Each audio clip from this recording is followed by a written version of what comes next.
Assalamualaikum warahmatullahi ta'ala wabarakatuh. Bismillahirrahmanirrahim. Alhamdulillahi rabbil alamin. Wal aqibatu lil muttaqin wa la udwana illa 'alal zalimin. Wassalatu wassalamu ala sayyidina wa habibina wa syafi'ina Muhammad wa ala alihi wa sahbihi ajma'in. Rabbi shrah li sadri wa yassir li amri wahlul 'uqdatam min lisani yafqahu qawli.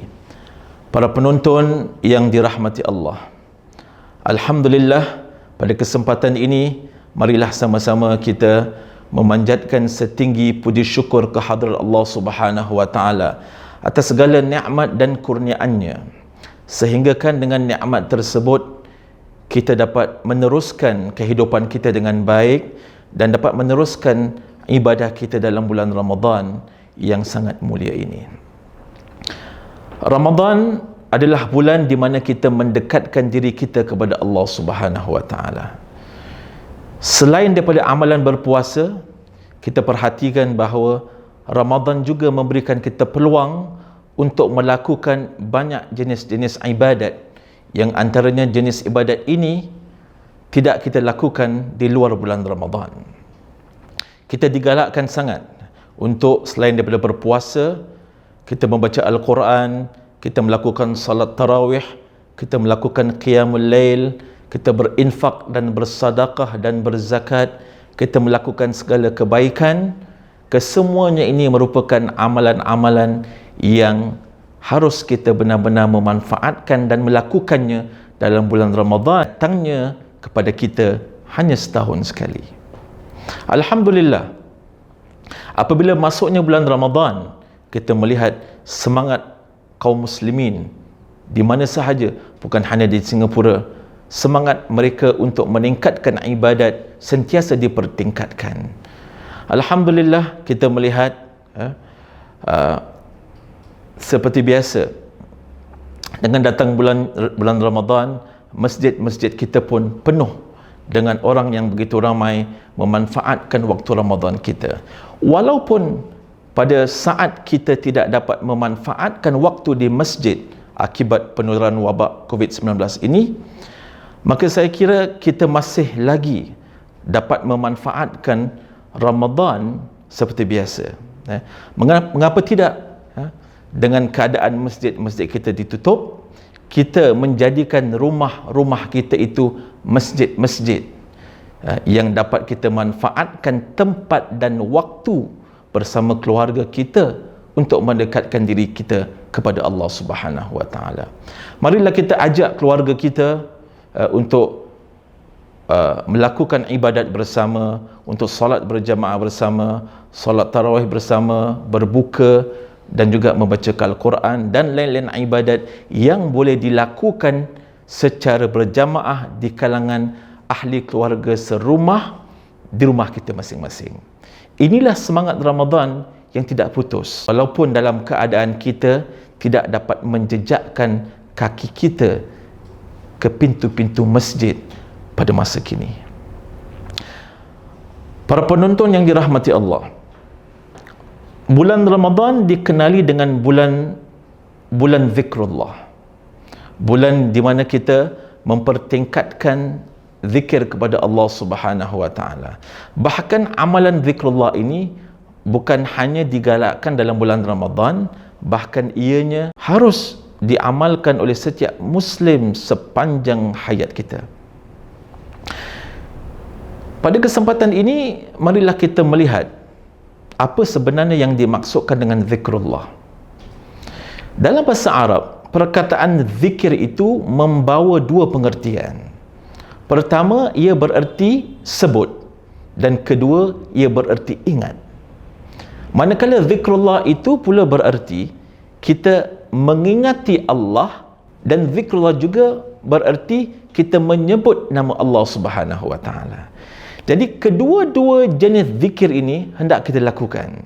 Kita ingat kepada Allah dengan hati dan ingatan kita, dengan minda kita, dan pada waktu yang sama kita ingat kepada Allah melalui lisan kita. Jadi inilah sebenarnya dua cara yang mengikatkan tali hubungan kita dengan Allah. Dalam Al-Quran terlalu banyak Allah Subhanahu wa taala membicarakan tentang fadilat kita ini berzikir kepada Allah atau mengamalkan amalan zikir itu sendiri. Antara lain faedah kita ini ingat kepada Allah adalah zikir itu dia membawa ketenangan. Dalam Al-Quran Allah Subhanahu wa taala berfirman, "Alladzina amanu wa tatma'innu qulubuhum bi dzikrillah, ala bi dzikrillah tatma'innul qulub." Yakni orang-orang yang beriman, mereka itu mententeramkan hati mereka dengan ingatan kepada Allah ataupun dengan zikrullah. Tidakkah dengan zikir kepada Allah itu akan mententeramkan hati? Sudah setentunya para penonton sekalian, ketenteraman dan ketenangan itu adalah sesuatu yang kita dambakan pada hari ini. Di mana sahaja, setiap lapisan masyarakat, setiap golongan manusia memerlukan ketenangan dan mendambakan kedamaian, baik kedamaian hati maupun kedamaian dunia. Islam telah memberikan jalan, iaitu jalan zikrullah yang sudah pasti membawa ketenteraman khususnya kepada hati kita. Di samping ketenteraman dan ketenangan, zikrullah itu juga dapat menghapuskan segala dosa-dosa kita kepada Allah. Zikrullah itu juga menjadi wasilah dan sebab kita ini dekat kepada Allah Subhanahu wa taala. Dan juga amalan zikrullah ini juga kalau kita lihat adalah satu amalan yang dapat kita lakukannya di mana sahaja. Bukan hanya di masjid, bukan hanya di rumah, tetapi di mana sahaja kita boleh melakukan zikir kepada Allah. Kalau kita tidak dapat melakukan zikrullah dengan lisan, iaitu dengan menyebut kalimat la ilaha illallah sebagai contoh ataupun menyebut ayat-ayat Al-Quran, maka kita boleh melakukan zikrullah dalam hati kita. Yang kita menanamkan dalam diri kita, dalam hati kita, dalam minda dan akal kita akan ingatan kepada Allah Subhanahu wa taala. Dengan itu kita melakukan kedua-dua amalan zikir secara lisan dan zikir secara hati. Para penonton yang dirahmati Allah sekalian, dalam bulan Ramadan kita melihat ada banyak jenis zikir yang boleh kita amalkan. Zikrullah itu juga membawa pengertian yang begitu luas. Sebagai contoh, apabila kita melakukan solat, baik solat 5 waktu ataupun solat tarawih, ataupun kita melaksanakan pembacaan Al-Quran, ataupun juga kita berselawat ke atas Nabi Muhammad sallallahu alaihi wasallam dan sebagainya, kesemua jenis-jenis ibadah ini boleh juga dikategorikan sebagai zikir kepada Allah. Kerana ibadat-ibadat dan amalan-amalan tersebut kesemuanya akhirnya akan membawa kita ingat kepada Allah Subhanahu wa taala. Namun ada beberapa amalan yang kita khususkan dalam bulan Ramadan ini, termasuk doa-doa yang kita lakukan dalam bulan ini, ataupun ibadat-ibadat yang khusus, sebagai contoh ibadat salat tarawih ataupun ibadat puasa itu sendiri yang hanya kita lakukan dalam bulan ini. Begitu juga ada sebuah doa yang boleh dikirakan sebagai zikir, yang mana Nabi Muhammad sallallahu alaihi wasallam menggalakkan sangat untuk kita menyebutnya, untuk kita mengamalkannya dalam bulan Ramadan, iaitu tidak lain daripada doa dan ungkapan Allahumma innaka afuwun tuhibbul afwa fa'fu anna, yang bererti, ya Allah, ya Tuhan kami, sesungguhnya Engkau ini Maha Pengampun dan Engkau suka kepada keampunan, ampunkanlah bagi kami, yakni akan segala kesilapan dan kesalahan kami. Hakikatnya kalau kita lihat bahawa doa ini sebenarnya adalah doa yang telah diajarkan oleh baginda Nabi Muhammad sallallahu alaihi wasallam kepada Sayyidatina Aisyah. Apabila Sayyidatina Aisyah menanyakan kepada Rasulullah dengan soalan, apakah yang harus aku lakukan sekiranya aku mendapat keberkatan malam Lailatul Qadar? Maka Rasulullah mengajarkan doa ini supaya kita mengamalkannya. Mudah-mudahan dengan doa ini kita mendapat kelebihan malam Lailatul Qadar yang Allah berikan hanya pada bulan Ramadan. Maka itu hikmahnya. Kita tidak tahu bilakah Lailatul Qadar itu berlaku dalam 30 hari, maka bermulanya malam pertama sampai akhir Ramadan, setiap hari, setiap lepas solat kita akan ungkapkan Allahumma innaka afuun tuhibbul afwa fa'fu anna. Maka terus kita kuatkan dengan membaca doa ini, kerana walaupun doa ini tak salah kita bacakan luar bulan Ramadan kerana kita tak biasa, tetapi kita melazimkan doa ini dalam bulan Ramadan, maka hendaklah kita yakin akan kebesaran dan fadilat doa ini. Para penonton yang dirahmati Allah Subhanahu wa taala, sebagaimana kita maklumi bahawa sehingga ke saat ini kita masih lagi berhadapan dengan krisis penularan wabak COVID-19 yang melanda dunia. Dan wabak ini merupakan satu ujian yang Allah Subhanahu wa taala berikan kepada kita. Allah menguji kita dengan wabak ini dan dengan bermacam-macam ujian yang lain. Akhirnya ujian ini harus menjadikan kita orang-orang yang bersabar. Allah berikan dalam bentuk musibah. Mudah-mudahan dengan ada kesabaran ini kita akan mendapat rahmat Allah Subhanahu wa taala.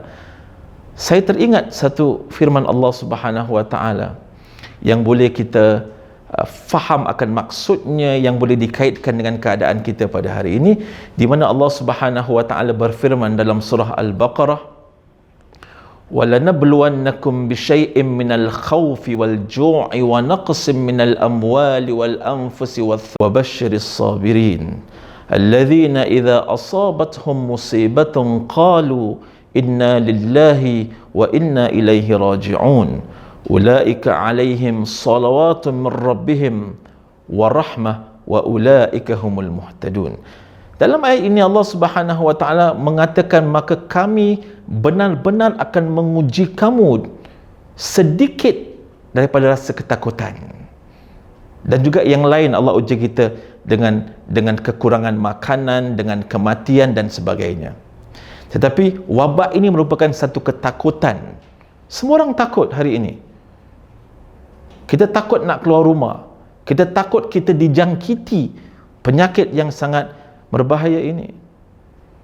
Tapi apabila kita diuji, Allah memberitahu kepada Rasulullah SAW, وَبَشِّرِ الصَّابِرِينَ.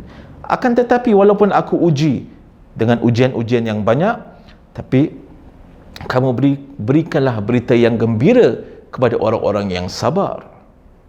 Siapa orang-orang yang sabar? Itulah orang-orang yang apabila ditimpa musibah, sebab apa yang kita hadapi hari ini adalah musibah. Alladzina idza asabathum musibah, bila mereka kena musibah, mereka akan mengatakan sesungguhnya kami ini daripada Allah dan kami akan kembali kepadanya. Dan mudah-mudahan dengan musibah ini, dengan menghadapi musibah ini dengan kesabaran, Allah menjadikan kita orang-orang yang tergolong daripada mereka yang mendapat doa-doa keberkatan. Ulaika alaihim salawatun min rabbihim wa rahmah. Dan juga kita mendapatkan hidayat, wa ulaika humul muhtadun, daripada Allah Subhanahu wa taala. Menghadapi krisis ini merupakan satu ujian yang sangat berat. Akan tetapi beratnya kita menghadapi ujian ini, Allah Subhanahu wa taala tahu yang mana kita ini mampu menghadapinya. Sekiranya kita benar-benar melaksanakan apa yang Allah Subhanahu wa taala galakkan dan arahkan kepada kita, iaitu kita kena berusaha dan bertawakal, dan kedua-dua ini harus jalan seiring. Kita harus berusaha dengan memastikan kita melaksanakan segala langkah-langkah pencegahan, dan setelah kita melakukannya baru kita bertawakal kepada Allah Subhanahu wa taala. Allah Subhanahu wa taala menghantar wabak ataupun menguji kita dengan wabak ini agar kita belajar erti kesabaran, belajar konsep tawakal, belajar konsep usaha. Dengan adanya penghayatan akan konsep-konsep agama ini, kita mengharapkan masyarakat Islam kita dapat benar-benar memahami akan agama kita dengan fahaman yang baik dan fahaman yang betul. Mudah-mudahan para penonton yang dirahmati Allah, marilah walaupun dalam keadaan kita ini tidak mempunyai masjid bersama kita, namun Ramadan tetap mempunyai barakahnya yang tersendiri. Mudah-mudahan dengan adanya Ramadan ini, mudah-mudahan dengan adanya doa-doa kita, ibadat-ibadat kita, kita mohon kepada Allah Subhanahu wa taala agar Allah mengangkat wabak ini daripada kita, agar Allah Subhanahu wa taala menjauhkan kita daripada segala kemudaratan, menjauhkan diri daripada segala penyakit yang sangat berbahaya. Dan mudah-mudahan dengan adanya ibadat dan doa kita, Allah menjadikan kita orang-orang yang benar-benar keluar daripada bulan Ramadan, bahkan keluar daripada kehidupan ini dengan benar-benar mendapat kejayaan di dunia maupun di akhirat. Sekian daripada saya. Aqulu qawli hadza wa astaghfirullahal azim wa billahi taufiq wal hidayah. Wassalamualaikum warahmatullahi taala wabarakatuh.